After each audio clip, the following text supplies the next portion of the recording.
Good day, good day. It's your girl Kia Renee. Welcome to the ABCs of Money.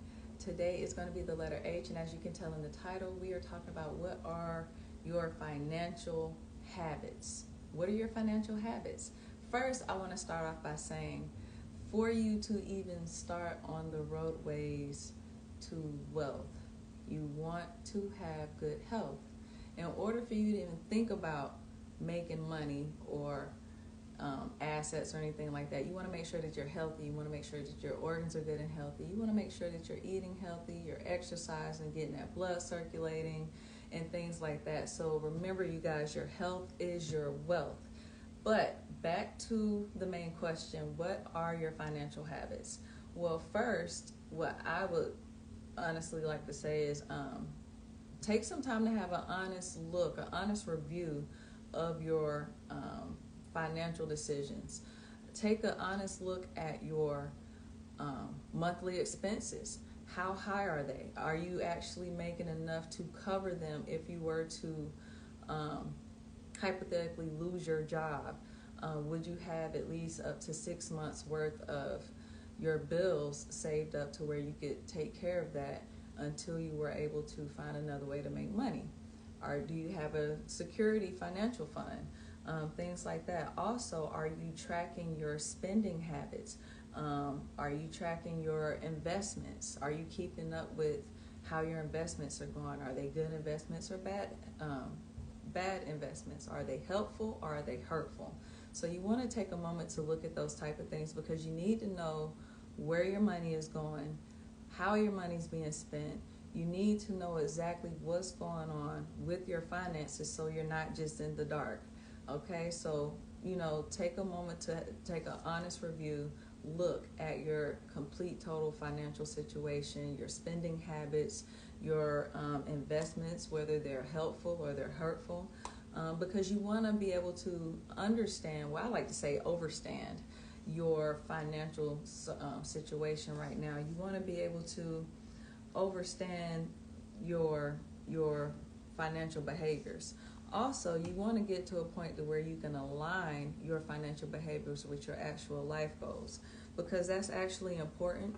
In order for you to achieve wealth, you have to start creating better habits with your money. You have to know what are good investments. Are those investments bringing you back a substantial amount of profit, or are they in fact taking more of your money instead of bringing you a profit? You have to look at all of that. I don't care if you have to get a spreadsheet, a budgeter, a budget journal. You have to take a look at these things. And I know most people don't like looking at their financial situation, only because for some people, from what I've experienced, it's too much for people to look at their current situation and figure their way out. They just want to, some people do want to keep their head down. They just want to work their job and they just want to pay their bills and however it comes. And that's fine. It doesn't work for everybody, but, for some people, they want to try a different route. Good day, everyone. Thanks for joining in. Good day, good day. Also, included in the question that I asked, what are your financial habits? What is your overall financial objective here? Like, what are you aiming for? What is your overall financial goal? Is it to, I don't know, get out of debt? Is it to lower your taxes maybe? Is it to lower your expenses? Is it to spend more time with your family so you want more time freedom? Is it being able to do what you want when you want because you have it like that? I mean, wealthy people do have options. And when you don't have the type of money that they have, you don't have a lot of options. You have limited options.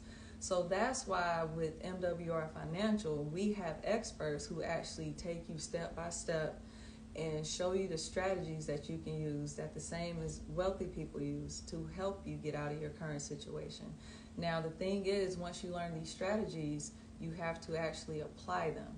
Don't just learn them and because you don't feel like putting the work in, or you may think it's a scam, or whatever the case may be. Listen, everything is a process.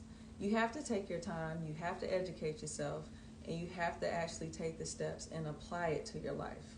Okay, so when people say, oh, this isn't working, well, what are you doing or not doing? Are you actually taking the steps, or are you just being impatient? Did you have high expectations, not knowing what your actual current financial situation was? It's different for everybody, and you have to, embrace the process and be willing to enjoy the journey, you guys. It's not a get quick type thing. It's none of that. Everything is a process. Just like when a woman gets pregnant, guess what? You got to wait 9 months. So depending on your circumstance, you have to take the steps, you have to be patient with yourself, and you have to go through the process. Now, also, with that being said about our experts will actually help you lower your taxes and lower your debts and lower your expenses. Because once you become educated on why you want to lower your taxes, number one, taxes is taking 1/3 of your income, right? So if taxes is taking 1/3 of your income, mind you, people who have a job get taxed 35% more than someone who has a business or someone who's self-invested. Why is it that people who work a W-2 are getting paid getting taxed 35% more than someone who has a business or someone who's an investor? That right there, I'm gonna leave that question with you. Also, taxes causes debt. Debt takes another 1/3 of your income, because again, when you're not making enough money to actually cover your bills and to pay them on time, what happens? You end up with late fees. Some people will try to use a credit card to try and pay off, bills or debts or what have you, or even purchasing things that they want that they can't really afford. And when it comes time to pay that stuff back, it just doesn't happen the way that they want it to. And you end up in more debt. You end up, it goes against your credit, and then it starts to drop your credit score. And everyone talks about their credit, how they want a higher credit. But when you incur these debts because of taxes and because you're not able to pay your bills on time, now that's affecting your credit. So now when you go to apply for that car, when you go to apply for that home, your credit, you don't pay this on time. Put your bills on autopilot. Once you know what your monthly expenses are, and you know that there's no spiking, once you put them on autopilot, you no longer have to think about that. Now they're getting paid on time because you're making sure you're keeping that money in there to pay off your bills. Now your credit score can go up, right? I mean, these are just some of the steps. These are some of the strategies that we use, that we teach. Okay, so this is why I say it's so important to learn financial literacy. This is why it's so important to learn these strategies, because just working a job alone is not going to help you get wealthy. Working a job alone is not going to help you be able to do what you want to do when you want to do it. Let's say if you wanted to just be like, you know what, today is what's today? Tuesday. I feel like going to Dubai. Can you up and do that? No, you can't, but wealthy people can. So why not learn what they learn and learn what they use to keep more of their cash flow to them and build generational wealth, create a legacy, and live life to the fullest, right? So I'm going to leave you guys with this. Not only is your health is your wealth, but becoming financially healthy. Those two combined, amongst other things, because there's more to life than just that, but it opens many doors.